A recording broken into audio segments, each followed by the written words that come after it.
ക്രൈസ്തവ ഗോളത്തിൽ ഇക്കാലങ്ങളിൽ നുഴഞ്ഞു കയറിയിരിക്കുന്ന ഒരു പഠിപ്പിക്കലാണ് കൃപയുടെ സുവിശേഷം.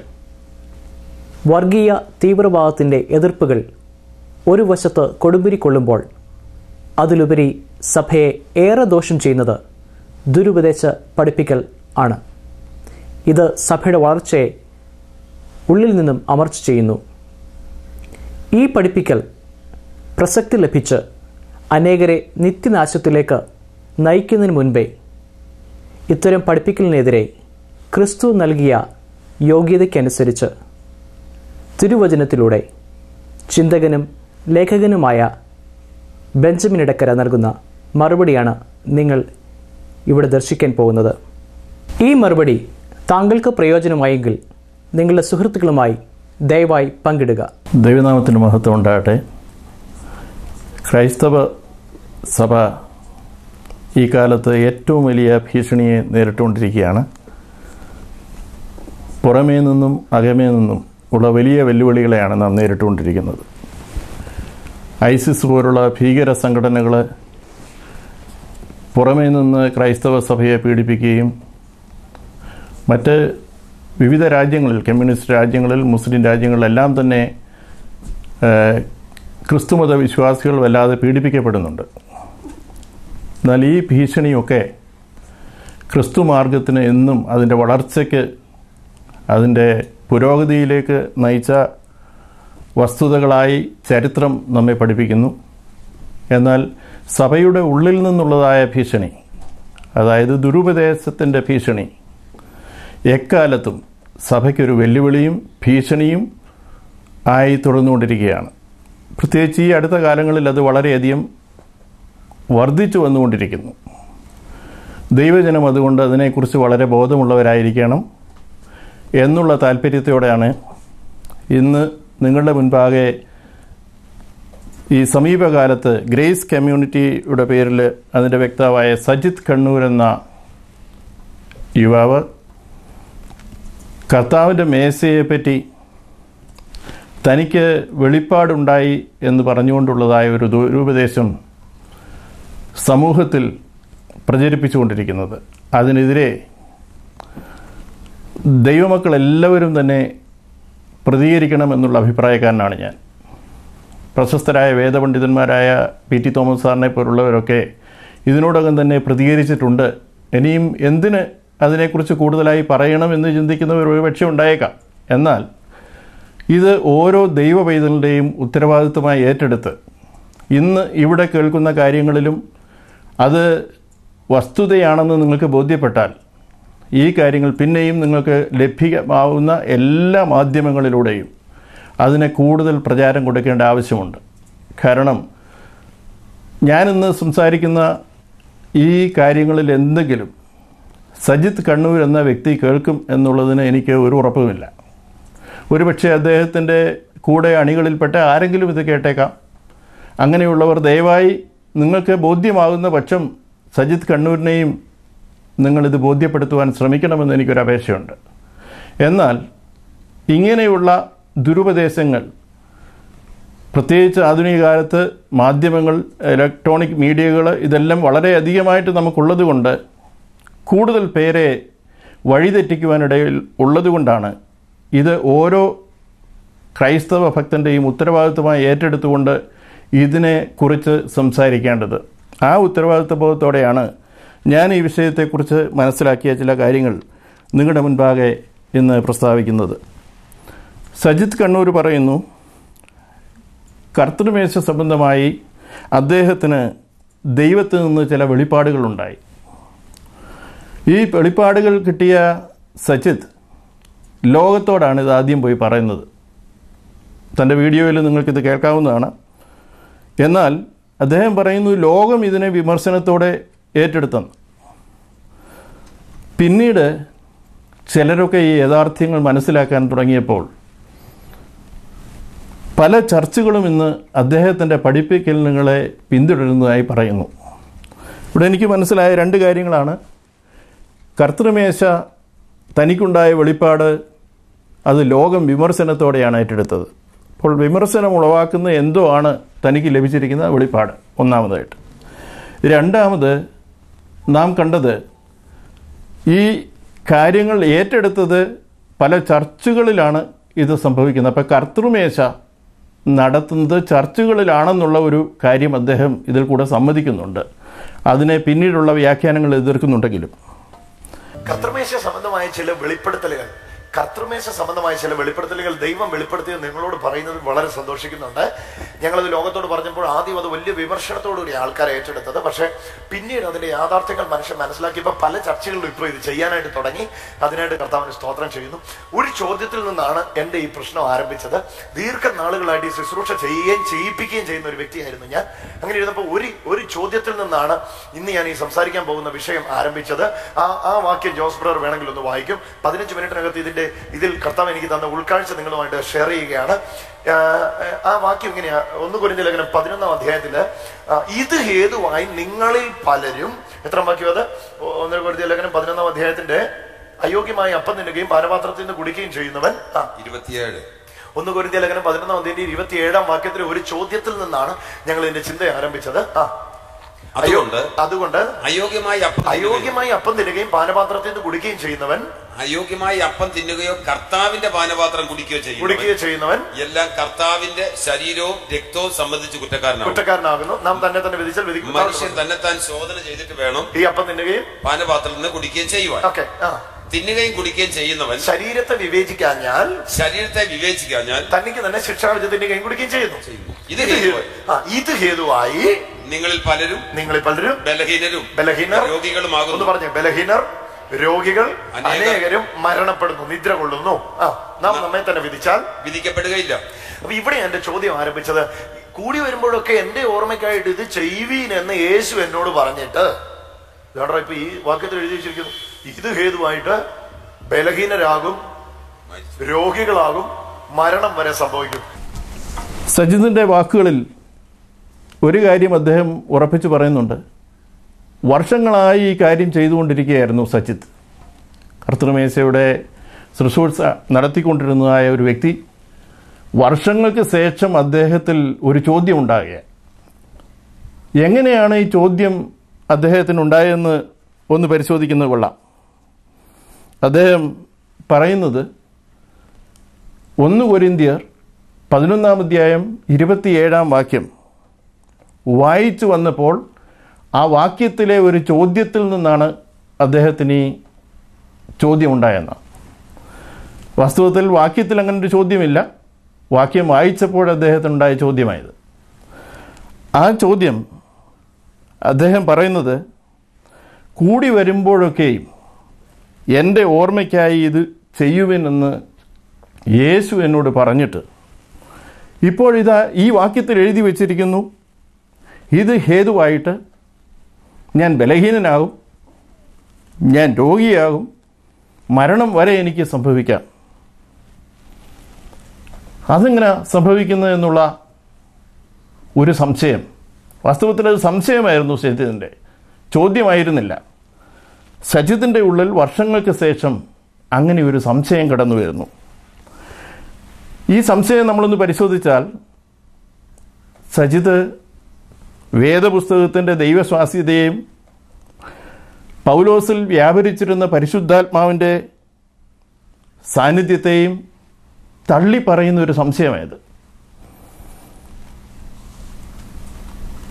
നമുക്കറിയാം, ഇങ്ങനെയുള്ള സംശയം കയറി വരുമ്പോഴാണ് അത് എവിടെ നിന്നാണ് വരുന്നതെന്ന് നമുക്ക് മനസ്സിലാക്കാൻ കഴിയുന്നത്. സ്വാഭാവികമായിട്ടും ബെറോവയിലുള്ള ഭക്തന്മാരെക്കുറിച്ച് നമ്മൾ കേട്ടിട്ടുള്ളത് അവർ തെസലോനിക്കയിലുള്ളവരെക്കാൾ ഉത്തമന്മാരായിരുന്നു എന്ന് പറയുന്നിടത്ത് അവർ ദൈവവചനം കേട്ടത് അങ്ങനെ തന്നെയോ എന്ന് പരിശോധിച്ചവരാണ്. എന്നാൽ ഇവിടെ സജിതിന് പറ്റിയ അബദ്ധം, ദൈവവചനം അതിനെ സംശയിക്കുകയാണ്. അവിടെയാണ് സജിതിനെ പറ്റിയ കുഴപ്പം. അതുകൊണ്ട് ആ സംശയം വാസ്തവത്തിൽ ആത്മാവിൽ നിന്നുണ്ടായതല്ല, പിശാചിൽ നിന്നുണ്ടായതാണെന്ന് പ്രത്യക്ഷത്തിൽ തന്നെ നമുക്ക് മനസ്സിലാവും. ഇനി അതിന് കുറെ കൂടി വ്യക്തമാക്കുവാൻ കഴിയുന്നത്, ഉടനെ സാത്താൻ അദ്ദേഹത്തിൻ്റെ ഉള്ളിൽ കയറി എന്നുള്ളതിന് നമുക്ക് അടുത്ത അദ്ദേഹത്തിൻ്റെ പോക്ക് എങ്ങോട്ടാന്ന് നോക്കിയാൽ മനസ്സിലാവും. സാത്താൻ ഉള്ളിൽ കയറി എന്ന് ഞാൻ പറഞ്ഞപ്പോൾ സച്ചിത്തിൻ്റെ പൂർണ്ണ നിയന്ത്രണം സാത്താൻ്റെ നിയന്ത്രണത്തിലായി. അതായത് ഹവ്വാമ്മച്ചിക്ക് പറ്റിയതുപോലെ, യൂദയ്ക്ക് പറ്റിയതുപോലെ സച്ചിത്തിൻ്റെ പൂർണ്ണ നിയന്ത്രണം ഇപ്പോൾ പിശാചിൻ്റെ കയ്യിലായി. അപ്പം ഒടുവിൽ പിശാചിൻ്റെ പൂർണ്ണ നിയന്ത്രണത്തിലായ സച്ചിത്ത് സംശയം ഇപ്പോൾ ചോദ്യമാക്കി മാറ്റി. ഇവിടെയാണ് ചോദ്യം വരുന്നത്. ഇതിൻ്റെ കർത്താവിനോട് മത്സരിക്കുന്ന ഒരു ചോദ്യം ചോദിക്കുകയാണ് സജിത്ത്, എന്നെ ബലഹീനനാക്കാൻ വേണ്ടിയാണോ കർത്താവെ നീ ഈ കർത്തൃമേശ എനിക്ക് തന്നിരിക്കുന്നത്? ഇപ്പോൾ കർത്താവിനെ ക്വസ്റ്റ്യൻ ചെയ്യുന്ന ഒരു ചോദ്യത്തിലേക്ക് സജിത്തിനെ പിശാച് കൊണ്ടെത്തിച്ചു. എന്നെ രോഗിയാക്കാൻ വേണ്ടിയാണോ?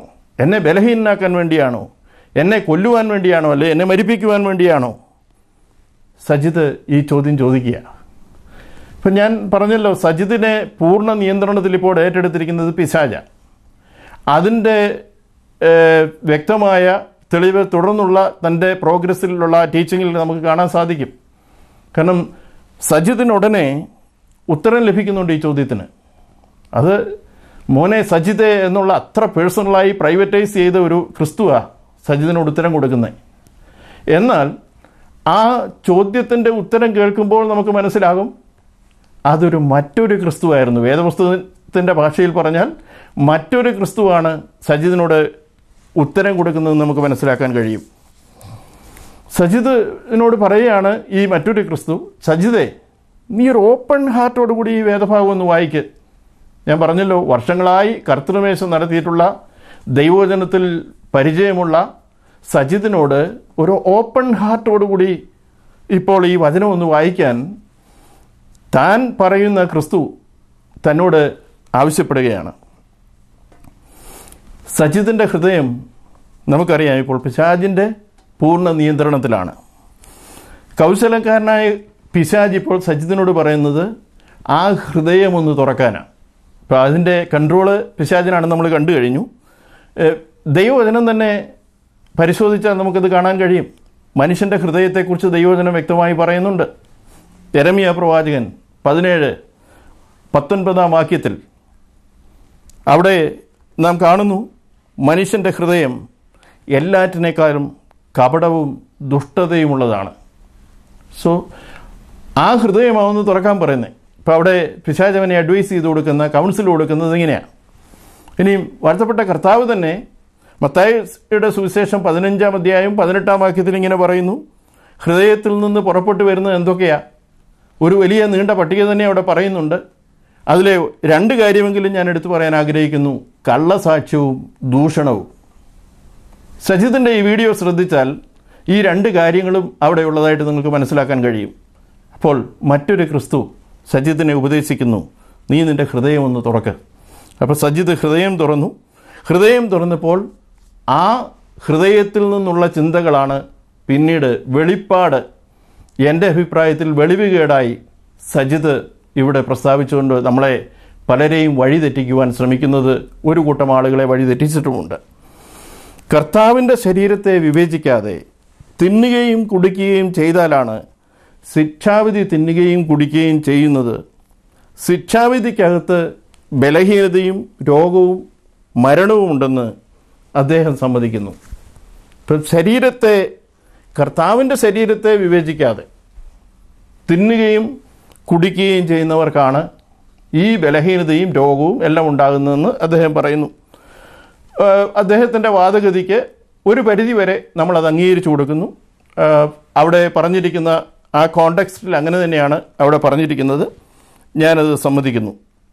എന്നാൽ ക്രിസ്തുവിൻ്റെ ശരീരത്തെ മാത്രം വിവേചിച്ചാൽ മതി എന്ന ഒരു ധ്വനി, ഒരു വ്യാഖ്യാനം സജിത്ത് അതിൽ കൂടെ പറഞ്ഞ് ഉണ്ടാക്കി വരുമ്പോൾ സ്വന്തം ശരീരത്തെ എങ്ങനെയും എന്തുകൊണ്ടും എങ്ങനെയും ഉപയോഗിക്കാമെന്നുള്ള ഒരു ദുർവ്യാഖ്യാനം, ഒരു ധ്വനി തൻ്റെ പ്രേക്ഷകർക്ക് സജിത്ത് നൽകിയ, തൻ്റെ അണികളോട് സ്വന്തം ശരീരത്തെ എങ്ങനെയും കൊണ്ടു നടന്നാലും കർത്താവിൻ്റെ ശരീരത്തെ വിവേചിച്ചു കഴിഞ്ഞാൽ തിരുവത്താഴത്തിൽ നിങ്ങൾക്ക് പങ്കാളികളാകുന്നതിന് യോഗ്യരായി എന്ന് സജീദ് പഠിപ്പിക്കുകയാണ്.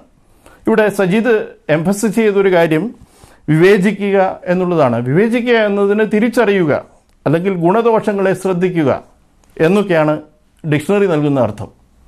അപ്പം തിരിച്ചറിയുക, ഗുണദോഷങ്ങളെ തിരിച്ചറിയുക, കർത്താവിൻ്റെ ശരീരത്തെ തിരിച്ചറിയുക എന്ന് പറയുമ്പോൾ യേശുവിൻ്റെ പരിശുദ്ധ രക്തത്തെയും ആ പുണ്യാഹ രക്തത്തെയും തൻ്റെ പാവനമായ ശരീരത്തെയും വിവേചിക്കുന്നതിന് അതിൻ്റെ ഓർമ്മയായി നീ തിരുവത്താഴത്തിലേക്ക് കൈനീട്ടുമ്പോൾ യേശുവിന് യോഗ്യതയുണ്ടോ എന്നാണോ നിങ്ങൾ പരിശോധിക്കേണ്ടത്? സജിതിൻ്റെ ഭാഷ കേട്ടാൽ നമുക്ക് തോന്നും യേശുവിന് യോഗ്യതയുണ്ടോ എന്ന് നിങ്ങൾ പോയി പരിശോധിക്കാനാണ്. പ്രിയമുള്ളവരെ, സാമാന്യ ബോധമുള്ള നമുക്ക് വളരെ വ്യക്തമായി മനസ്സിലാകും ഈ യേശുവിൻ്റെ ശരീരത്തെയും യേശുവിൻ്റെ രക്തത്തെയും നാം പരിശോധിക്കുമ്പോൾ നമ്മിൽ ഉണ്ടാകുന്ന ആ ബോധം നമ്മെക്കുറിച്ചുള്ള നമ്മുടെ ദയനീയമായ, നമ്മുടെ പാപഭംഗിലമായ, നമ്മുടെ ദയനീയമായ അവസ്ഥയെക്കുറിച്ചുള്ള ആ വലിയൊരു ചിന്തയല്ലേ, ഒരു കാഴ്ചപ്പാടല്ലേ നമ്മുടെ ഉള്ളിലേക്ക് കടന്നു വരുന്നത്. ഞാനതിന് ഒരു ഉദാഹരണം പറയുകയാണെങ്കിൽ, കടുത്ത പ്രമേഹ രോഗിയായ ഒരാൾ അയാളുടെ അരികെ മധുരപലഹാരം കൊണ്ട് വെക്കുന്ന സമയത്ത് ഉണ്ടാക്കിയവൻ്റെ യോഗ്യതയാണോ നമ്മൾ പരിശോധിച്ചുകൊണ്ടിരിക്കുന്നത്? അതോ പ്രമേഹ രോഗി താൻ രോഗിയാണെന്നുള്ള ബോധം മധുരപലഹാരം കാണുമ്പോൾ ഉണ്ടാകുകയാണോ ചെയ്യുന്നത്? കർത്തൃമേശയുടെ മുൻപിൽ നാം സമീപിക്കുമ്പോൾ വാസ്തവത്തിൽ നാം ആരെന്നുള്ള ഒരു ബോധമല്ലേ, ഒരു തിരിച്ചറിവല്ലേ നമുക്കുണ്ടാകേണ്ടത്? നമ്മെ അതിൽ നിന്ന് വീണ്ടെടുത്ത കർത്താവിൻ്റെ ബലിമരണ യാഗത്തെക്കുറിച്ചുള്ള വലിയ ഓർമ്മയും നന്ദിയുമല്ലേ അതിൽ കൂടെ നമുക്കുണ്ടാകേണ്ടത്? എന്നാൽ അതിനു പകരം സജിത് തൻ്റെ അണികളെ പഠിപ്പിക്കുന്നത് കർത്താവിൻ്റെ ശരീരത്തിൻ്റെ യോഗ്യത നോക്കി ആർക്കും ഇതിനെ ഭക്ഷിക്കാമെന്നുള്ള രീതിയിലാണ്. തന്നെയുമല്ല, അങ്ങനെ പറഞ്ഞു പോകുമ്പോൾ എങ്ങനെയാണ് കർത്താവിൻ്റെ ശരീരത്തെ വിവേചിക്കേണ്ടത് എന്ന് തൻ്റെ അണികളെ പറഞ്ഞു മനസ്സിലാക്കാതെ അദ്ദേഹം പെട്ടെന്ന് എടുത്ത് ചാടി ഈ അപ്പവും വീഞ്ഞും സാക്ഷാൽ ശരീരവും സാക്ഷാൽ രക്തവുമാണെന്നുള്ള രീതിയിൽ, മറ്റൊരു വിധത്തിൽ പറഞ്ഞാൽ വസ്തുമാറ്റം സംഭവിക്കുന്ന ഒരു വ്യാഖ്യാനത്തിൻ്റെ ചുവടെ അദ്ദേഹം പോവുക പുറകോട്ട്. അപ്പോൾ വാസ്തവത്തിൽ താൻ കർത്തൃമേശ അനുഷ്ഠിക്കുമ്പോൾ അപ്പവും വീഞ്ഞും കർത്താവിൻ്റെ സാക്ഷാൽ രക്തവും സാക്ഷാൽ ശരീരവുമായി മാറുന്നു എന്നുള്ള വ്യക്തമായ ഒരു പഠിപ്പിക്കലിലേക്ക്, ദുർവ്യാഖ്യാനത്തിലേക്ക് സച്ചിത് തൻ്റെ അണികളെ കൊണ്ടെത്തിക്കുന്നു. ഫാദർ ബോബി കപ്പൂച്ചിൻ എന്ന് പറഞ്ഞൊരു ദൈവഭക്തൻ ഈ വേദപുസ്തകം മനസ്സിലാക്കാൻ നല്ലൊരു ഉദാഹരണം പറഞ്ഞിട്ടുണ്ട്. അദ്ദേഹം പറഞ്ഞത്, കൊള്ളാം എന്ന പദം 1000-ഓ 10,000-ഓ പേര് കടലാസിൽ എഴുതിയാൽ അതിൻ്റെ അർത്ഥം ഒന്ന് തന്നെയാണ്, കൊള്ളാം. അതിന് 10,000 അല്ല, 1,00,000 പേര് 1,00,000 കടലാസിൽ എഴുതിയാലും അർത്ഥം ഒന്നേ ഉള്ളൂ, കൊള്ളാം. എന്നാൽ നിങ്ങളൊന്ന് ചിന്തിച്ച് നോക്കൂ, കൊള്ളാം എന്ന പദം 10,000 പേർ പറയുമ്പോൾ അതിന് 10,000 അർത്ഥമുണ്ട്. ആ വ്യക്തിയുടെ മാനസിക നിലയും ആ വ്യക്തിയുടെ ജ്ഞാനത്തിൻ്റെ നിലയും എല്ലാം ആ കൊള്ളാം എന്ന പദത്തിൽ ഉൾക്കൊണ്ടിട്ടുണ്ട്. അതിന് നമ്മൾ പറയുന്ന പേരാണ് ശരീരഭാഷ, ബോഡി ലാംഗ്വേജ്. വേദപുസ്തകത്തിനുമുണ്ട് ബോഡി ലാംഗ്വേജ്. വേദപുസ്തകത്തിൻ്റെ ശരീരഭാഷ അറിയുവാൻ ആത്മകൃപ ലഭിച്ച ദൈവവൈദ്യങ്ങൾക്കേ സാധ്യമാകുകയുള്ളൂ. ആത്മാവിൻ്റെ ഭാഷയിൽ ദൈവവചനത്തെ തിരിച്ചറിയുന്നവർക്കേ വേദപുസ്തകത്തിൻ്റെ മർമ്മത്തെ ഗ്രഹിക്കുവാൻ കഴിയുകയുള്ളൂ. അപ്പോൾ കർത്താവിൻ്റെ മേശ അനുഷ്ഠിക്കുമ്പോൾ അപ്പത്തിനും വീഞ്ഞിനും വസ്തുമാറ്റമുണ്ടായി, അത് കർത്താവിൻ്റെ സാക്ഷാൽ രക്തവും വീഞ്ഞുമാവുമെന്നുള്ള സജിതിൻ്റെ പഠിപ്പിക്കലുകൾ ഈ കാഴ്ചപ്പാടോടെ വേണം നാം മനസ്സിലാക്കുവാൻ. അക്ഷരവ്യാഖ്യാനം ദുരുപദേശത്തിൻ്റെ തടവറയിൽ നിന്ന് പിശാച് അയാളെയും കൂട്ടരെയും ബന്ധനസ്ഥിലാക്കുവാൻ ഉപയോഗിച്ച ഒരു മെത്തേഡാണ്. അതിന് സജിത്ത് സപ്പോർട്ടീവായിട്ട് എടുക്കുന്ന ഒരു വാക്യമുണ്ട്. യോഹന്നാൻ്റെ സുവിശേഷം 6:57 അത് കാണുന്നത് നമ്മൾ. അദ്ദേഹം പറയുന്നത്, എന്നെ തിന്നുന്നവൻ എൻ മൂലം ജീവിക്കും. വളരെ വ്യക്തമല്ലേ അത്? കേൾക്കുമ്പോൾ വളരെ നല്ല ഒരു അർത്ഥമുള്ള ആശയമുള്ള ഒരു വാക്യമായി തോന്നുമെന്നാൽ തിരുവത്താഴവുമായി ഈ പറഞ്ഞ സന്ദർഭത്തിന് കോണ്ടെക്സ്റ്റിന് യാതൊരു ബന്ധവുമില്ല എന്നുള്ളത് നമുക്കറിയാമെങ്കിൽ പോലും നമ്മൾ വാദഗതിക്ക് വേണ്ടി ആ ഭാഗം അദ്ദേഹം പറഞ്ഞ മാതിരി അനുവദിച്ചു കൊടുക്കുകയാണെങ്കിൽ അതേ അധ്യായത്തിൽ തന്നെയുള്ള ചില വാക്യങ്ങൾ കൂടെ സജിതിനോട് നമുക്ക് ചോദിച്ചു നോക്കാം. യോഹന്നാന്റെ സുവിശേഷം 6-ാം അധ്യായം 35-ാം വാക്യത്തിൽ യേശു പറഞ്ഞു, ഞാൻ ജീവൻ്റെ അപ്പമാകുന്നു, എൻ്റെ അടുക്കൽ വരുന്നവന് വിശക്കയില്ല, എന്നിൽ വിശ്വസിക്കുന്നവന് ഒരു നാളും ദാഹിക്കുകയുമില്ല. സജിതേ, ഞാനെന്ന് ചോദിക്കട്ടെ, പിന്നെന്തിനാ കൂടി വരുമ്പോഴൊക്കെ സജിത്ത് കർത്തൃമേശയെ അനുഷ്ഠിക്കുന്നത്? അഥവാ കർത്തൃമേശയിൽ പങ്കെടുത്തിട്ടുള്ള സജിത്തിൻ്റെ അണികൾ എന്തിന് വീണ്ടും കർത്തൃമേശയിൽ പങ്കുചേരണം? ഈ തിരുവചനഭാഗം പറയുന്നത് കർത്താവിൻ്റെ അടുക്കൽ വന്ന് ജീവൻ്റെ അപ്പമായ അവനിൽ നിന്ന് ഭക്ഷിക്കുന്നവന് പിന്നെ ഒരു നാളും വിശക്കുകയില്ലെന്ന, ഒരു നാളും കുടിക്കുന്നവന് ദാഹിക്കുകയില്ലെന്ന. സജിത്തിൻ്റെ വ്യാഖ്യാനം അനുസരിച്ച് പിന്നെ കർത്തൃമേശ ഒരിക്കലും അനുഷ്ഠിക്കേണ്ട ആവശ്യമില്ല. അതിലുപരിയായി വിശപ്പുണ്ടാകേണ്ട ആവശ്യമില്ല, ഭക്ഷണം കഴിക്കേണ്ട ആവശ്യമില്ല, പിന്നെ കുടിക്കേണ്ട ആവശ്യമില്ല.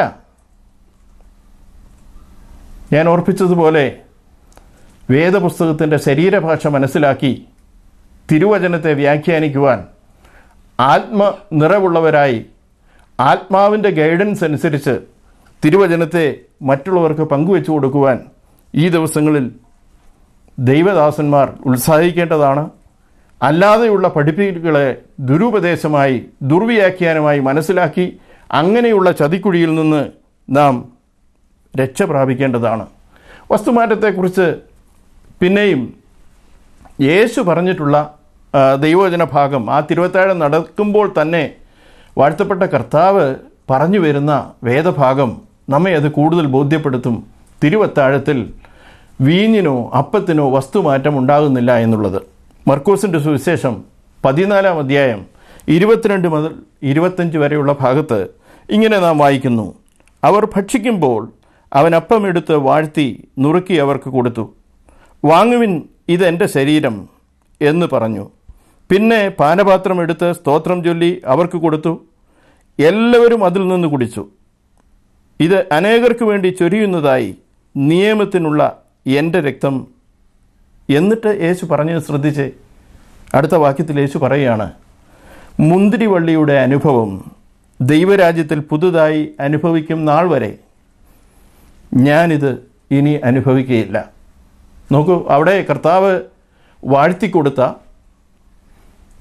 അപ്പവും വീഞ്ഞും എല്ലാവരും ഒരുമിച്ച് ഭക്ഷിച്ച ശേഷം കർത്താവ് പറയുക, മുന്തിരിവള്ളിയിൽ നിന്നുള്ള അനുഭവം ഇനിയും ഞാൻ ദൈവരാജ്യത്തിൽ പുതുതായി അനുഭവിക്കും വരെ അനുഭവിക്കുകയില്ല. അപ്പോൾ വാഴ്ത്തിക്കൊടുത്ത ശേഷം അതിന് രൂപമാറ്റം ഉണ്ടായെങ്കിൽ, വസ്തുമാറ്റം ഉണ്ടായെങ്കിൽ കർത്താവ് അത് പറഞ്ഞേനേയും. അതിന് പകരം അപ്പോഴും കർത്താവ് പറയുന്നു, വാഴ്ത്തി അത് അനുഭവിച്ച ശേഷം, എല്ലാവരും അനുഭവിച്ച ശേഷം കർത്താവ് പറയുകയാണ്, ഇത് മുന്തിരിവള്ളിയിൽ നിന്നുള്ള ഫലമാണ്, അത് ഞാൻ ഇനിയും ദൈവരാജ്യത്തിൽ പുതുതായി അനുഭവിക്കും വരെ ഇത് കുടിക്കുകയില്ല എന്ന് കർത്താവ് പറയുന്നിടത്ത് തിരുവത്താഴത്തിൽ വസ്തുമാറ്റം സംഭവിക്കുന്നതിൽ ഇല്ല എന്നുള്ളതിന് വാഴ്ത്തപ്പെട്ട കർത്താവിൻ്റെ വാക്കുകളിൽ കൂടെ തന്നെ നമുക്ക് മനസ്സിലാക്കുവാനായിട്ട് കഴിയും. ഈ ചതിക്കുഴിയിലേക്ക് നിങ്ങളെ പിന്നെയും വീഴ്ത്താൻ വേണ്ടിയിട്ട് സജിത്ത് കൊണ്ടുവരുന്ന മറ്റൊരു ഉദാഹരണമാണ്, ശിഷ്യന്മാർ സ്നാനമേൽക്കുന്നതിന് മുൻപേ കർത്തൃമേശ അനുഷ്ഠിച്ചില്ലേ എന്നുള്ള ഒരു ചോദ്യം. പെട്ടെന്ന് കേൾക്കുമ്പോൾ നമുക്ക് ഒരു ഷോക്ക് ഉണ്ടാകുന്ന ചോദ്യമാണ്. റോമാലേഖനം 6:3 ഒരു വാക്യം ഉദ്ധരിച്ചുകൊണ്ടാണ് അദ്ദേഹം ഇത് സ്ഥാപിക്കുവാൻ ശ്രമിക്കുന്നത്. ക്രിസ്തുവിനോട് ചേരുവാനാണ് സ്നാനം. ആകയാൽ ക്രിസ്തുവിനോട് ചേരാത്തവർക്കും, അതായത് അക്രൈസ്തവർക്കും, കുറച്ചുകൂടി വ്യക്തമായി പറഞ്ഞാൽ ആർക്കും കർത്തൃമേശയിൽ പങ്കാളികളാകാം. കാരണം ശിഷ്യന്മാർ സ്നാനപ്പെട്ടില്ല എന്ന് പറഞ്ഞാൽ അവർ ക്രിസ്തുവിനോട് ചേർന്നിട്ടില്ല. എന്നിട്ട് അവർക്ക് കർത്താവ് തിരുവത്താഴം കൊടുത്തുവെങ്കിൽ സ്നാനപ്പെടാത്ത ആർക്ക് വേണമെങ്കിലും ഈ കർത്തൃമേശയിൽ പങ്കെടുക്കാമെന്നുള്ള ഒരു വലിയ അപകടകരമായ ദുർവ്യാഖ്യാനം ഇതിനോട് ആഡ് ചെയ്യുമ്പോൾ ഒരുപക്ഷെ യഥാസ്ഥിതിയായ ക്രൈസ്തവർ ഇത് കേൾക്കുമ്പോൾ നെറ്റി വിളിക്കും. കാരണം ഇത് പെന്തിക്കോസുകാരെ മാത്രം ബാധിക്കുന്ന കാര്യമൊന്നുമല്ല, മറ്റ് സമുദായസ്ഥരെയും റോമൻ കത്തോലിക്ക സഭയടക്കം ബാധിക്കുന്ന കാര്യമാണ്. അതുകൊണ്ടാണ് ഞാൻ പറഞ്ഞേ ഒരുപക്ഷെ അവരൊക്കെ നെറ്റി ചുളിച്ചേക്കാം.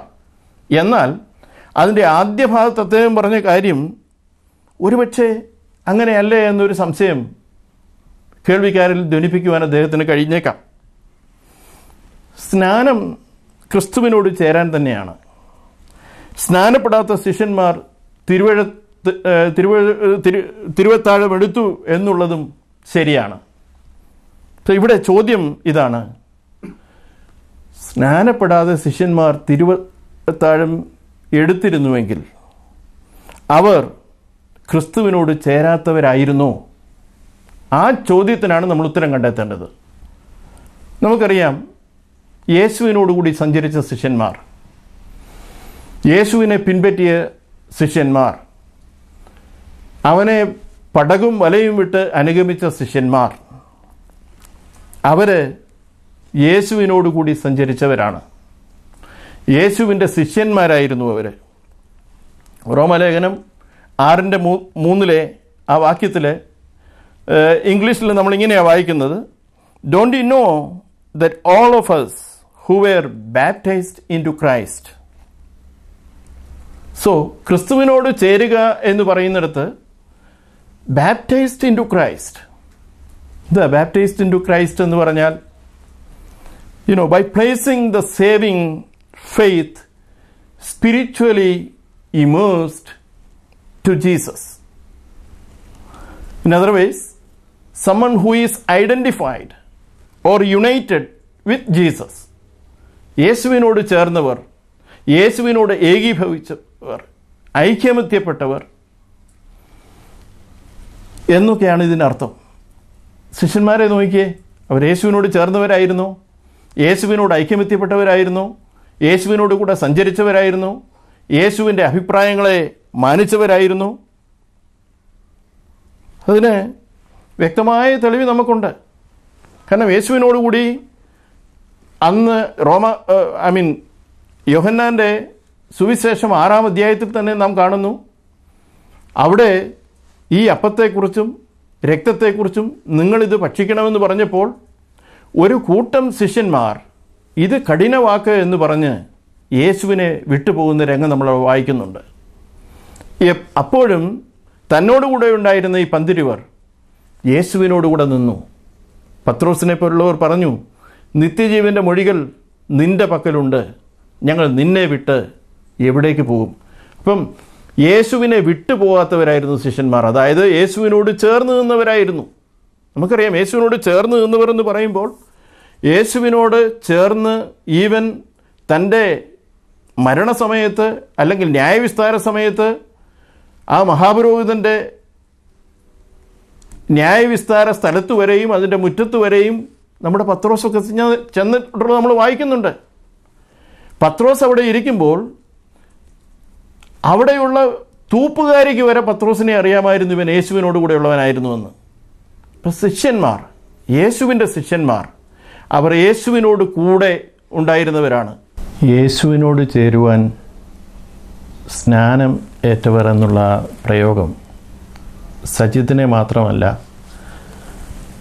സാധാരണക്കാരായ എല്ലാവരെയും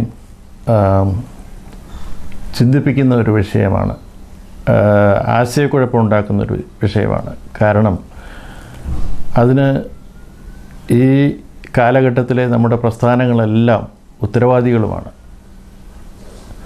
യേശുവിനോട് ചേരുവാനാണോ വാസ്തവത്തിൽ നാമൊക്കെ സ്നാനപ്പെട്ടിരിക്കുന്നത് എന്നുള്ള ചോദ്യമാണ് അവിടെ പ്രസക്തമായിട്ടുള്ളത്. ക്രിസ്തുവിനോട് ചേരുവാൻ സ്നാനപ്പെടുക എന്ന് പറയുമ്പോൾ ക്രിസ്തുവിൻ്റെ ശിഷ്യത്വത്തിലേക്കുള്ള ആദ്യത്തെ ചുവടുവെപ്പാണത്. അതുകൊണ്ട് തന്നെയാണ് ശിഷ്യന്മാർ സ്നാനമേറ്റവരായിരുന്നോ എന്നുള്ള ഒരു ചോദ്യം സജിത്തിന് ചോദിക്കേണ്ടി വന്നത്. ലോകത്തിൻ്റെ മുൻപാകെ ഞാൻ ക്രിസ്തുവിനെ അനുഗമിക്കുവാൻ എന്നെ സമർപ്പിച്ചു എന്ന് പരസ്യമായി പ്രഖ്യാപിക്കുന്ന കൂദാശ കർമ്മമായിട്ടാണ് സ്നാനം നിയമിക്കപ്പെട്ടിരിക്കുന്നത്.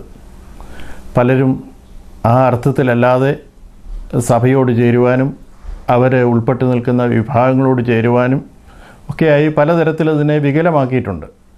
അതുകൊണ്ട് ഇങ്ങനൊരു ആശയക്കുഴപ്പം ഉണ്ടാകുകയാണ്.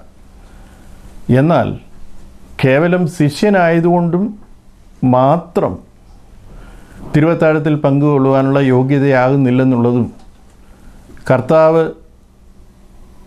നടത്തിയ തിരുവത്താഴ ശുശ്രൂഷയിലൂടെ നമുക്ക് മനസ്സിലാക്കുവാൻ സാധിക്കും. നമുക്കറിയാം, വാഴ്ത്തപ്പെട്ട കർത്താവ് ഉയർത്തെഴുന്നേറ്റ ശേഷം 500-ലധികം ശിഷ്യന്മാർക്ക് പ്രത്യക്ഷമായതായിട്ട് നമ്മൾ വായിക്കുന്നുണ്ട്. കൊരിന്ത്യ ലേഖനം 15-ാം അധ്യായത്തിൽ അതുണ്ടല്ലോ. അതിനേക്കാൾ എന്നെ ചിന്തിപ്പിച്ച ഒരു കാര്യം, ഈ ശിഷ്യന്മാർ, തൻ്റെ കൂടെ ഉണ്ടായിരുന്ന 12 പേർ, യൂദ ഒഴിച്ച് ബാക്കിയുള്ള 11 പേരും, അവരെല്ലാം തൻ്റെ അവസാന നിമിഷങ്ങളിൽ തന്നെ തള്ളി പറഞ്ഞോ അല്ലാതെയോ ഭീരുക്കളായോ ഒക്കെ ഓടി ഒളിച്ചപ്പോൾ നിക്കോദിമസ് എന്ന് പറഞ്ഞൊരു രഹസ്യ ശിഷ്യനാണ് തൻ്റെ മൃതശരീരം ഏറ്റുവാങ്ങി കല്ലറയിൽ കൊണ്ടടക്കം ചെയ്തത്. എന്നാൽ നമ്മൾ തിരുവത്താഴ ശുശ്രൂഷയിലേക്ക് നോക്കുമ്പോൾ യേശു ഈ ശിഷ്യന്മാരെ ആരെയും വിളിച്ചില്ല, ക്ഷണിച്ചില്ല, പങ്കുകൊള്ളിപ്പിച്ചില്ല. അവിടെയാണ് നാം ശിഷ്യത്വത്തെ കുറച്ചുകൂടി വ്യക്തമായി മനസ്സിലാക്കേണ്ടത്.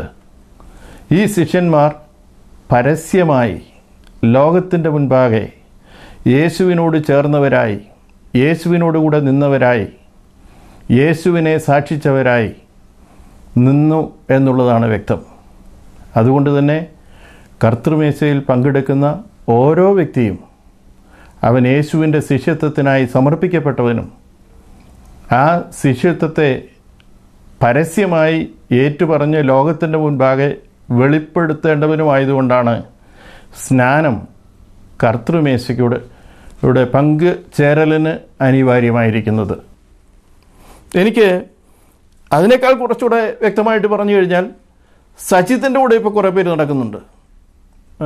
ഞാൻ ആ വീഡിയോയിൽ കേട്ട ചില പേര് ബിജു, അഖിൽ എന്നൊക്കെ പറഞ്ഞ് ചിലരുടെയൊക്കെ പേര് വിളിച്ച് പറയുന്നത് കേട്ടു. അവരൊക്കെ സജിത്തിൻ്റെ കൂടെ നടക്കുന്നവരാണ്. അതായത് സജിത്തിൻ്റെ വിശ്വാസം, സജിത്ത് പഠിക്കുന്ന പഠിപ്പിക്കലുകൾ എല്ലാം ശരിയാണെന്ന് സമ്മതിച്ച് സജിത്തിനോട് ചേർന്ന് നടക്കുന്നവരാണ് അവർ. അല്ലെങ്കിൽ സജിത്തിൻ്റെ ശിഷ്യന്മാരോ സജിത്തിനെ പോലെയുള്ളവരോ ആയിരിക്കാം അവർ. അപ്പോൾ അങ്ങനെയുള്ള കൂട്ടത്തിന് പിന്നീട് പ്രത്യേകിച്ച് എന്തെങ്കിലും ഒരു കാര്യം ചെയ്തിട്ട് വേണ്ട സജിത്തിനോട് ചേരുവാൻ. യേശുവിൻ്റെ ശിഷ്യന്മാർക്ക് യേശുവിനോട് ചേരുവാൻ മറ്റ് യാതൊരുവിധമായ അനുഷ്ഠാനങ്ങളുടെയും കൂദാശകളുടെയും ആവശ്യമില്ലായിരുന്നു. എന്നാൽ ക്രൈസ്തവ സഭയുടെ സ്ഥിതി വ്യത്യസ്തമാണ്. യേശുക്രിസ്തുവിൻ്റെ പുനരുത്ഥാനത്തിന് ശേഷം അവൻ്റെ ഫിസിക്കൽ പ്രസൻസ് ഇവിടെ ഇല്ലാതെ ഇരിക്കുമ്പോൾ അവനോട് ചേർന്നവർ എന്ന് പറയുവാൻ, അവനെ ഫോളോ ചെയ്യുവാൻ അവൻ്റെ ഫിസിക്കൽ പ്രസൻസ് നമുക്കിവിടെ ഇല്ല. അവൻ്റെ അസാന്നിധ്യത്തിൽ യേശുവിൻ്റെ അനുഗാമികളെന്ന് ലോകത്തെ വെളിപ്പെടുത്തുവാൻ കർത്താവ് സ്ഥാപിച്ച കൂദാശ കർമ്മമാണ് സ്നാനം എന്നുള്ളത്. ലോകത്തിനെ വെളിപ്പെടുത്തുവാൻ ശിഷ്യന്മാർക്ക് യേശുവിൻ്റെ സാന്നിധ്യം ഉണ്ടായിരുന്നുകൊണ്ട് അത് പ്രത്യേകിച്ച് ഏതെങ്കിലും ഒരു അനുഷ്ഠാനത്തിൽ കൂടി വെളിപ്പെടുത്തേണ്ട ആവശ്യമുണ്ടായിരുന്നില്ല. എന്നാൽ പുനരുത്ഥാനത്തിന് ശേഷം യേശുവിൻ്റെ ശാരീരികമായ അഭാവം ഈ ലോകത്തിലുള്ളതുകൊണ്ട് തൻ്റെ ഭക്തന്മാർക്ക്, തൻ്റെ അനുയായികൾക്ക് ലോകത്തോട് വെളിപ്പെടുത്തുവാനായി ദൈവം നിയമിച്ചിരിക്കുന്ന കൂദാശ കർമ്മമാണ് സ്നാനമെന്നുള്ളത്. അതുകൊണ്ട് ശിഷ്യന്മാർ യേശുവിനോട് ചേർന്നവർ തന്നെയായിരുന്നു. യേശുവിനോട് ചേർന്നവരും യേശുവിൻ്റെ പഠിപ്പിക്കലുകളെ അനുസരിച്ചവരും അത് പ്രചരിപ്പിച്ചവരും അത് അനുഭവിച്ചവരും തൻ്റെ പുനരുത്ഥാനത്തിൻ്റെ സാക്ഷികളുമായിരുന്നു അവർ. നമ്മേക്കാൾ കൂടുതൽ യേശുവിനോട് അടുത്ത് ചേർന്ന് ജീവിച്ചവരാണ് അവർ. അങ്ങനെയുള്ളവർ തിരുവത്താഴം എടുക്കുവാൻ യോഗ്യർ തന്നെയായിരുന്നു. സജിത്തിൻ്റെ അടുത്തുള്ള ആർഗ്യുമെൻ്റ് യോഗ്യതയുടെ കാര്യത്തിലാണ്. സജിത്ത് വലിയൊരു ദുർവ്യാഖ്യാനം അവിടെയും കൊടുക്കുന്നുണ്ട്. അയോഗ്യമായി അപ്പം തിന്നുകയും പാനപാത്രത്തിൽ നിന്ന് കുടിക്കുകയും ചെയ്യുന്നവൻ കുറ്റക്കാരൻ. തനിക്ക് ശിക്ഷാവധി തിന്നുകയും കുടിക്കുകയും ചെയ്യുന്നു. അതിൻ്റെ ഫലമായി അവർ ബലഹീനരാകുന്നു, രോഗികളാകുന്നു, മരണം വരെ സംഭവിക്കുന്നു. വളരെ പരിഹാസത്തോടെയാണ് സജിത്ത് അവിടെ തൻ്റെ ഓഡിയൻസിനോട് സംസാരിക്കുന്നത്. താൻ ഏതോ അതിൽ വലിയൊരു കണ്ടുപിടുത്തം നടത്തിയ രീതിയിൽ വാക്കുകളെ ട്വിസ്റ്റ് ചെയ്തുകൊണ്ട് താൻ ഒരു വൃഥാശ്രമം അവിടെ നടത്തുകയാണ്. അയോഗ്യമായിട്ടാണോ, അയോഗ്യരായിട്ടാണോ? അത് പല പ്രാവശ്യം ആവർത്തിച്ച ശേഷം സജിത്ത് പിന്നെ പറയുകയാണ്, രായും മായും തമ്മിലുള്ള വ്യത്യാസം അതിനെ പഠിപ്പിച്ചുകൊണ്ട് സജിത്ത് പിന്നെയും പറഞ്ഞുകൊണ്ട് വരികയാണ്. അയോഗ്യമായി എന്ന് പറഞ്ഞാൽ നടത്തുന്ന രീതിയാണ്, അയോഗ്യർ എന്ന് പറഞ്ഞാൽ ഒരു വ്യക്തിയാണ്. അതുകൊണ്ട് അയോഗ്യരായി എന്ന് പറഞ്ഞിട്ടില്ലായതുകൊണ്ട് ആർക്ക് വേണമെങ്കിലും കർത്തൃമേശയിൽ നിന്ന് പങ്കെടുക്കുന്നതിന് തടസ്സമില്ല. അയോഗ്യമായിട്ടാണോ ഭക്ഷിക്കുന്നതെന്ന് ചിന്തിച്ചാൽ മതി, അല്ലെങ്കിൽ പരിശോധിച്ചാൽ മതി എന്നാണ് സജിത്തിൻ്റെ വ്യാഖ്യാനം. എനിക്കിവിടെ ചോദിക്കാൻ തോന്നിയത്, ഈ അയോഗ്യമായിട്ടാണോ എന്ന് തന്നെയാണ്. അവിടെ വേറെ ഒന്നും എഴുതിയിട്ടില്ല. സജിത്ത് എന്തുകൊണ്ട് അയോഗ്യർ എന്നുള്ള പദം അവിടെ കൊണ്ടുവന്നു എന്ന് തന്നെ എനിക്ക് മനസ്സിലാകുന്നില്ല. എന്നാൽ അയോഗ്യമായിട്ടാണോ എന്ന് പരിശോധിക്കേണ്ടത് ആരാണ്? അയോഗ്യരാണ്, അല്ലെങ്കിൽ യോഗ്യരാണ്. വ്യക്തിയാണ് പരിശോധിക്കേണ്ടത്. അപ്പോൾ അവിടെ വ്യക്തിയാണ് ഈ കാര്യം പരിശോധിക്കേണ്ടത്. അവിടെ അയോഗ്യത ഉണ്ടോ എന്നുണ്ടെങ്കിൽ അത് വ്യക്തിക്കാണ് ഉണ്ടാകുന്നത്. അങ്ങനെയാണെങ്കിൽ അയോഗ്യമായി ഭക്ഷിക്കുന്നവനാണ് അയോഗ്യരായിത്തീരുന്നത്. അയോഗ്യരായി തീരുന്നുവെങ്കിൽ അവൻ കുറ്റക്കാരനായി തീരും. അവൻ ശിക്ഷാവിധിക്ക് യോഗ്യനാണെന്ന് ദൈവവചനം അവിടെ വ്യക്തമായി പഠിപ്പിക്കുന്നു. ഇതിൻ്റെ എല്ലാം കോസ് ആൻഡ് ഇഫക്റ്റ് നമുക്ക് നോക്കുമ്പോൾ അത് വ്യക്തിയോടുള്ള ബന്ധത്തിലാണ്, അല്ലെങ്കിൽ തിരുവത്താഴത്തിൽ കൈ നീട്ടുന്നവനോടുള്ള ബന്ധത്തിലാണ്. അവനാണ് ആ പരിശോധന നടത്തേണ്ടത്, അവനാണ് യോഗ്യത തീരുമാനിക്കേണ്ടത് എന്നുള്ളത് വളരെ വ്യക്തമായിട്ട് നമുക്ക് കാണുവാൻ സാധിക്കും. യോഗ്യതയില്ലാത്തവന് പരിശോധകനാകുവാൻ കഴിയില്ല. അപ്പോൾ ഇവിടെ ആർക്കാണ് യോഗ്യത, അല്ലെങ്കിൽ ഇത് പരിശോധിച്ചാൽ ആരാണ് യോഗ്യതയുള്ളവരായിത്തീരുന്നത്, എടുക്കാനും കൊടുക്കാനും ആർക്കാണ് യോഗ്യത എന്നൊക്കെ പറഞ്ഞ് അദ്ദേഹം വളരെ മോശമായ രീതിയിൽ, താണരീതിയിൽ, നിലവാരം താണ രീതിയിൽ ക്രിസ്തു വിശ്വാസത്തിനെ മുഴുവൻ കൊച്ചാക്കിക്കൊണ്ടുള്ള സംസാരം നമുക്കവിടെ കാണാൻ സാധിക്കും.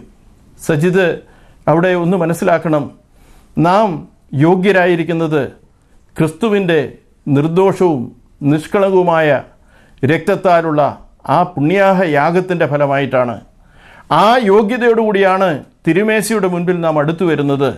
എന്നാൽ അവിടെ നിൽക്കുമ്പോൾ പിന്നെയും പിന്നെയും നമ്മെ യോഗ്യനാക്കിയ ആ ക്രിസ്തുവിനോടുള്ള ആ പരമയാഗത്തോടുള്ള ഓർമ്മ അത് നമ്മെ പിന്നെയും പിന്നെയും പരിശോധിപ്പിക്കുവാനുള്ള വലിയ താല്പര്യത്തിലേക്ക്, വലിയ വിനയത്തിലേക്ക്, വലിയ ബഹുമാനത്തിലേക്ക്, ആദരവിലേക്ക് നമ്മെ നയിക്കേണ്ടതാണ്. അതാണ് അവിടെ വ്യക്തമാക്കുന്ന വഴി. അതിന് വേറെ കുറുക്കു വഴികളൊന്നുമില്ല. സജിത്തിനെ സംബന്ധിച്ചിടത്തോളം താന് ശോധന ചെയ്യുമ്പോൾ രക്ഷപ്പെടുവാനുള്ള കുറുക്കു വഴിയും പറഞ്ഞു കൊടുക്കുന്നുണ്ട്. അയോഗ്യമായിട്ടാണോ ഞാൻ അപ്പം തിന്നതെന്ന് ഓർത്താൽ മതി പോലും. അതായത് അദ്ദേഹത്തിൻ്റെ ഭാഷയിൽ പറഞ്ഞാൽ, വയറിന് ശോധന കിട്ടാൻ വീഞ്ഞു കുടിച്ചപ്പോൾ എനിക്ക് ലഹരി ഉണ്ടായോ? വേറൊരാൾ വിശന്നിരുന്നപ്പോൾ ഞാൻ അവൻ്റെ അടുത്തിരുന്ന് ഭക്ഷണം കഴിച്ചോ? ഇതൊക്കെ ശോധന ചെയ്താൽ മതിയെന്നുള്ള അഭിപ്രായത്തിലാണ് ഈ വിഷയത്തെ വളരെ ലഘൂകരിച്ചുകൊണ്ട് സജിത്ത് സംസാരിക്കുന്നത്. പ്രിയമുള്ളവരെ, ആരോടാണ് ഈ ലേഖനം പൗലോസ് അപ്പോസ്തലൻ എഴുതിയതെന്ന് നമ്മൾ ഓർക്കണം. കൊരിന്ത് സഭയിലെ വിശ്വാസികളോട് ഇത് എഴുതുമ്പോൾ അവർക്ക് മാത്രമായിട്ടല്ല ഇത് എഴുതുന്നത്. നാം അവിടെ വായിക്കുന്നത്, കർത്താവിൻ്റെ നാമത്തെ വിളിച്ചപേക്ഷിക്കുന്ന ഏവർക്കും കൂടെ ഇതെഴുതിയിരിക്കുക. ഇപ്പോൾ കർത്തൃമേശയെ സംബന്ധിച്ചുള്ള പഠിപ്പീര് പൗലോസ് കൊടുക്കുന്നത് ലോകത്തിനല്ല. സജിത്ത് കൊടുത്ത പോലെ വെളിപ്പാടുണ്ടായപ്പോൾ ലോകത്തോടല്ല പോയി പറഞ്ഞത്. കൊരിന്ത് സഭയോടുള്ള ബന്ധത്തിലും അവരോട് മാത്രമല്ല, കർത്താവിൻ്റെ നാമത്തെ വിളിച്ചപേക്ഷിക്കുന്ന എല്ലാ ഭക്തന്മാരോടുമുള്ള ബന്ധത്തിലാണ് ഈ പഠിപ്പിക്കൽ നടക്കുന്നത്. അവർ യോഗ്യതയുള്ളവരാണോ എന്ന് നോക്കി. അവിടെ തന്നെ നമ്മൾ കൊരിന്ത്യ ലേഖനം 1-ാം അധ്യായം അതിൻ്റെ ആദ്യ വാക്യങ്ങളിൽ തന്നെ നാം കാണുന്നത്, ഇവർ വിശുദ്ധീകരിക്കപ്പെട്ടവരായിരുന്നു. കുറച്ച് മുന്നോട്ട് പോയി 15-ാം വാക്യം എത്തുമ്പോൾ നമ്മൾ കാണുന്നത് അവർ സ്നാനപ്പെട്ടവരായിരുന്നു. അവർ തുടർന്നുള്ള അധ്യായങ്ങളിലേക്ക് പോകുമ്പോൾ പൗലോസ് വ്യക്തമായി അവിടെ തെറ്റ് ചെയ്തവനെ ശിക്ഷിക്കണമെന്നുള്ള ഉപദേശം കൊടുത്ത് അവരെ പഠിപ്പിച്ചിരുന്നു. കൃപയും കൃപാവരങ്ങളും എല്ലാം പ്രാപിച്ച ഒരു സഭ. ആ സഭയിലെ അംഗങ്ങളായിരുന്നു ഇവർ. അവരോടാണ് അപ്പോസ്തലനായ പൗലോസ് ആവശ്യപ്പെടുന്നത്, നിങ്ങൾ യോഗ്യതയുള്ളവരാണോ എന്ന് പരിശോധിക്കണമെന്ന്. അയോഗ്യമായിട്ട് ഇതിൽ കൈനീട്ടരുതെന്ന് പറയുന്നത് ഈ പരിശോധന ഏതൊരു ദൈവഭക്തനും കർത്തൃമേശയുടെ മുൻപിൽ വരുമ്പോൾ ചെയ്യേണ്ടതാണെന്ന് ഈ ദൈവജനത്തിൻ്റെ അടിസ്ഥാനത്തിൽ നമുക്ക് മനസ്സിലാക്കുവാൻ കഴിയും. ഞാൻ ഇത് പറഞ്ഞു വരുമ്പോൾ വാഴ്ത്തപ്പെട്ട കർത്താവ് തൻ്റെ പരസ്യ ശുശ്രൂഷയുടെ ഒടുവിലായിട്ട്, ഏറ്റവും ഒടുവിലായിട്ട് അവസാനത്തെ 48 മണിക്കൂർ ഉള്ളൂ താൻ കാൽവറി യാഗത്തിലേക്ക് കടന്നു ചെല്ലുവാൻ. ആ സമയത്ത് തൻ്റെ പ്രിയപ്പെട്ട ഈ ശിഷ്യഗണങ്ങളുമായി മാത്രം വേറിട്ടിരിക്കുമ്പോൾ അവർ തന്നോട് ചോദിക്കുന്ന ചോദ്യമുണ്ട്, കർത്താവേ, നിൻ്റെ വരവിനും ലോക അവസാനത്തിനുമുള്ള അടയാളങ്ങൾ എന്തുവാ? അതെപ്പോൾ സംഭവിക്കും കർത്താവേ? നീ ഒന്ന് പറഞ്ഞതാ ഞങ്ങൾക്ക്. അവർ വളരെ ക്രിട്ടിക്കലായ ഒരു മൊമെൻ്റാണ്. ആ മൊമെൻറ്റിൽ കർത്താവ് ലോകാവസാനത്തിന് അല്ലെ അന്ത്യനാളുകളിലുള്ള ഒത്തിരി അടയാളങ്ങൾ നമുക്ക് കാണാൻ സാധിക്കും. മത്തായിയുടെ സുവിശേഷം 24-ാം അധ്യായത്തിൽ താൻ പറയുന്നുണ്ട്. ഈ അടയാളങ്ങൾ സയൻസ് പലതും ഇന്ന് നിറവേറിക്കൊണ്ടിരിക്കുക. കുറേ കാര്യങ്ങൾ നിറവേറി കഴിഞ്ഞു. എന്നാൽ ആ അടയാളങ്ങളൊക്കെ പറയുന്നതിന് മുൻപായിട്ട് കർത്താവ് അവരോട് ഒരു വാണിംഗ്, ഒരു ഭയനിർദ്ദേശം അവർക്ക് കൊടുക്കുന്നത്, ആരും നിങ്ങളെ തെറ്റിക്കാതിരിപ്പാൻ സൂക്ഷിച്ചു കൊള്ളുവീൻ. എന്നെ കേൾക്കുന്ന പ്രിയ സഹോദരങ്ങളെ, നിങ്ങളോട് എനിക്കിന്ന് പറയുവാനുള്ളത്, സജിത്ത് കണ്ണൂർ നിങ്ങളെ വഴി തെറ്റിക്കാതിരിക്കാൻ സൂക്ഷിച്ചു കൊള്ളുവീൻ. സജിത്ത് പറയുന്നത് ശിക്ഷാവിധി നടപ്പാക്കുന്നത് സാത്താനാണെന്നാണ്. ഈ വഞ്ചനയിൽ ദയവായി നിങ്ങൾ കുടുങ്ങിപ്പോകരുത്. ദൈവവചനത്തിലെ അതേ അധ്യായത്തിൽ കർത്താവ് പറയുന്നു, തൻ്റെ മഹത്വത്തിൽ താൻ പ്രത്യക്ഷനായി വരുമ്പോൾ ചെമ്മരിയാടുകളെയും കോലാടുകളെയും വേർതിരിക്കുമ്പോൾ ഇടത്തുള്ളവരോട് പറയുന്ന ദൈവവചന ഭാഗം മത്തായിയുടെ സുവിശേഷം 25-ാം അധ്യായം 41 നാം ഇങ്ങനെ വായിക്കുന്നു, ശപിക്കപ്പെട്ടവരെ, എന്നെ വിട്ട് പിശാചിനും അവൻ്റെ ദൂതന്മാർക്കും ഒരുക്കിയിരിക്കുന്ന നിത്യാഗ്നിയിലേക്ക് പോകുവേൻ. അപ്പോൾ ഇവിടെ പിശാചല്ല ശിക്ഷ വിധിക്കുന്നത്. പിശാചിനും അവൻ്റെ ദൂതന്മാർക്കും ശിക്ഷ വിധിച്ചിരിക്കുന്ന തേജസ്കരിക്കപ്പെട്ട കർത്താവ് ന്യായാധിപതിയായി വരുമ്പോൾ അതിലേക്ക് ഇങ്ങനെയുള്ളവർ കൂടി പോകുവാനുള്ള സാധ്യതയുണ്ടെന്നാണ് ആ ദൈവവചന ഭാഗം നമ്മെ പഠിപ്പിക്കുന്നത്. അതുകൊണ്ട് ശിക്ഷാവിധി നടപ്പാക്കുന്നത് പിശാച് ആണെന്നുള്ളത് ദുർവ്യാഖ്യാനമാണ്, ദുരുപദേശമാണ്. ന്യായാധിപതിയായ കർത്താവ് ന്യായം വിധിക്കുവാനായി വരുന്ന നാളിൽ സാത്താനോടും അവൻ്റെ ദൂതന്മാരോടും കൂടി അവന് നിയമിക്കപ്പെട്ടിരിക്കുന്ന നിത്യാഗ്നിയിലേക്ക് പോകുവാനുള്ള ദുർവ്യാഖ്യാനത്തിൻ്റെ കൂട്ടത്തിൽ ഈ കേൾവിക്കാരിൽ ആരും അകപ്പെടരുത് എന്നുള്ള പ്രാർത്ഥനയാണ് എനിക്കുള്ളത്. തിരുമേശയിൽ പങ്കെടുക്കുന്നത് രോഗം മാറാനും ബലഹീനത മാറാനും മരണം മാറാനും ആണെന്നാണ് സജിദിൻ്റെ ബൈബിളിലെ വ്യാഖ്യാനം. അല്ലെങ്കിൽ സജിദിൻ്റെ ബൈബിളിൽ അങ്ങനെ എഴുതി വെച്ചിട്ടുണ്ടായിരിക്കാം. എൻ്റെ ബൈബിൾ അങ്ങനെ പറയുന്നില്ല. ക്രൈസ്തവ ഭക്തന്മാർ കൊണ്ടു നടക്കുന്ന ഒരു ബൈബിളിലും സജിദിന് ചിലപ്പോഴൊക്കെ മലയാളം മനസ്സിലാകാതെ ഇംഗ്ലീഷിൻ്റെ ട്രാൻസ്ലേഷൻ വേണം. ഏതെങ്കിലും ഇംഗ്ലീഷ് പരിഭാഷയിൽ പോലും ഇങ്ങനെയൊരു വ്യാഖ്യാനം അല്ലെങ്കിൽ ഇങ്ങനെയൊരു ഇൻ്റർപ്രിട്ടേഷൻ നാം കാണുന്നില്ല. രോഗം മാറാനും ബലഹീനത മാറാനും മരണം മാറാനുമായി നിങ്ങൾ തിരുവത്താഴം എടുക്കണമെന്ന്. എന്നാൽ സജിദ് പഠിപ്പിക്കുന്നത് അങ്ങനെയാണ്. ഇതെടുത്തു നിങ്ങളുടെ രോഗം മാറും, ഇതെടുത്തു നിങ്ങൾക്ക് ബലഹീനത മാറും, ഇതെടുത്തു നിങ്ങളുടെ മരണത്തിൽ നിന്ന് നിങ്ങൾക്ക് ജീവൻ ലഭിക്കും. പക്ഷേ ഞാൻ എന്നിട്ടും സജിദിനോട് ചോദിക്കുക, സജിദ് പറയുന്നു ആരാണ്ടറയൊക്കെ മുഴ മാറിയെന്ന്. സജിദെ, രോഗം മാറിയെന്ന് പറയുന്ന സജിദ് അവിടെ കൊണ്ടങ്ങ് നിർത്തുക. ബലഹീനരായ എത്രയോ ആളുകൾ നമ്മുടെ സമൂഹത്തിൽ ഉണ്ട്. അവരുടെ ആരുടെയും ബലഹീനത ചങ്ങനാശ്ശേരിയിൽ വെച്ചോ മറ്റെവിടെയെങ്കിലും വെച്ച് മാറിയതായി കേൾക്കുന്നില്ല. അതിലുപരിയായി കുറെ കൂടി സ്പെസിഫിക്കായ ഒരു ചോദ്യം ഞാൻ സജിദിനോട് ചോദിക്കുകയാണ്. എനിക്കൊന്ന് പറഞ്ഞതാ, മരണം സംഭവിച്ച ഒരാൾ എങ്ങനെയാണ് സജിദ് വാഴ്ത്തിക്കൊടുക്കുന്ന അപ്പം തിന്നുന്നത്? ജീവൻ പ്രാപിക്കണമെങ്കിൽ മരണത്തിൽ അകപ്പെട്ടവൻ അപ്പം തിന്നണമല്ലോ. അക്ഷര കൊണ്ട് വ്യാഖ്യാനിച്ച് ദൈവവചനത്തെ സ്ഥാപിക്കുവാൻ ശ്രമിക്കുന്ന സജിതിനോട് അക്ഷരം കൊണ്ട് വ്യാഖ്യാനിച്ചാൽ ഞാനിപ്പോൾ സംസാരിച്ചതെന്ന് എനിക്കറിയാം. അതിനുത്തരം തരാൻ സജിതിന് കഴിയില്ലെന്ന് എനിക്കറിയാം. ഇങ്ങനെയുള്ള വ്യാഖ്യാന രീതിയെ കുറെ കൂടി സൂക്ഷ്മതയോടെ കൈകാര്യം ചെയ്യുവാൻ ആ പ്രിയ സഹോദരനും ബാക്കിയുള്ള തൻ്റെ അണികൾക്കുമെല്ലാം ഇടയായെങ്കിൽ എത്ര നന്നായിരുന്നു. അനേകരെ തെറ്റിൽ വഴിതെറ്റിക്കാതെ തനിക്ക് രക്ഷപ്പെടുവാൻ കഴിയുമായിരുന്നു. എന്നാൽ ഈ രോഗസൗഖ്യവും ബലഹീനതയും മരണവുമൊക്കെ ഒരു ക്രിസ്ത്യാനിയെ സംബന്ധിച്ചിടത്തോളം അവൻ്റെ അവസാനം വരെയും പിന്തുടരുന്നതാണ്. അവൻ്റെ അവസാനം വരെ നല്ല തിരുവചനം പറയുന്നത് നിങ്ങൾ നോക്കൂ. വെളിപ്പാട് പുസ്തകം 21-ാം അധ്യായം 4-5 അധ്യായത്തിൽ നാം പുതിയ ആകാശവും പുതിയ ഭൂമിയും കാണുന്നുണ്ട്. അവിടെ നാം ഇങ്ങനെ വായിക്കുന്നത്, ദൈവം സ്ഥാപിക്കുമ്പോൾ, ആ പുതിയ ആകാശവും പുതിയ ഭൂമിയും സ്ഥാപിക്കുമ്പോൾ മരണം ഉണ്ടാകുകയില്ല ഇനി. ഇപ്പം മരണം പുതിയ ആകാശവും പുതിയ ഭൂമിയും സ്ഥാപിക്കും വരെ ഈ പാപപങ്കിലമായ ഭൂമിയിൽ ഉണ്ടായിരിക്കുമെന്നുള്ളത് സജിതും തൻ്റെ അണികളും മനസ്സിലാക്കിയിരിക്കുന്നത് നല്ലതാണ്. അതുവരെ കണ്ണുനീരും ദുഃഖവും മുറവിളിയും എല്ലാം ഉണ്ടാകുമെന്നുള്ള കാര്യം ആ ദൈവവചനം നമ്മെ പഠിപ്പിക്കുന്നു. അതുകൊണ്ടാണല്ലോ ദൈവം തൻ്റെ മക്കളുടെ കണ്ണിൽ നിന്ന് കണ്ണുനീരെല്ലാം തുടച്ചു മാറ്റുന്ന ദിവസമായി ദൈവമക്കൾ ആർത്തിയോടെ, ആവേശത്തോടെ, പ്രത്യാശയോടെ ആ നാളിനു വേണ്ടി കാത്തിരിക്കുന്നത്.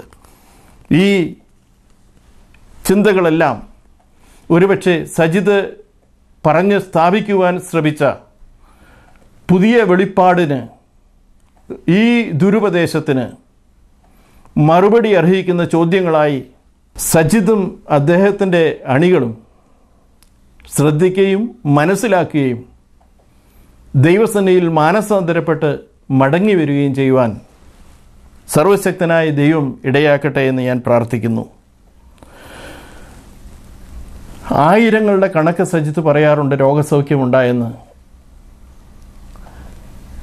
ആയിരങ്ങളുടെ കണക്ക് പറയുമ്പോൾ സജിത്ത് ഒരു കാര്യം ഓർക്കണം. 730 കോടി വരുന്ന ലോക ജനസംഖ്യയുടെ എത്ര ശതമാനമാണ് ഈ ആയിരങ്ങൾ?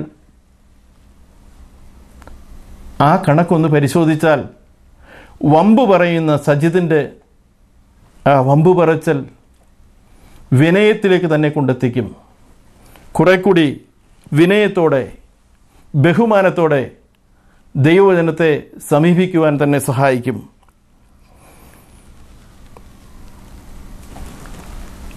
അല്ലെങ്കിൽ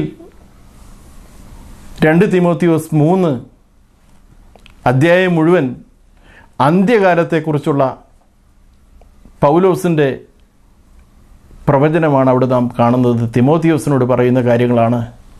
അവിടെ എഴുതപ്പെട്ടിരിക്കുന്ന വമ്പ് പറയുന്നവരുടെ കൂട്ടത്തിൽ, അഹങ്കാരികളുടെ കൂട്ടത്തിൽ, ഭക്തിയുടെ വേഷം ധരിച്ച് അതിൻ്റെ ശക്തിയെ ത്യജിച്ച് കളയുന്നവരുടെ കൂട്ടത്തിൽ സജിത്തിനെയും തൻ്റെ അണികളെയും ഞങ്ങൾക്ക് എഴുതി തള്ളേണ്ടി വരുമെന്നുള്ള സങ്കടകരമായ ഒരു പ്രസ്താവനയോടുകൂടി ഞാൻ ഒരഭ്യർത്ഥനയുടെ സജിത്തിനോട് നടത്തുകയാണ്.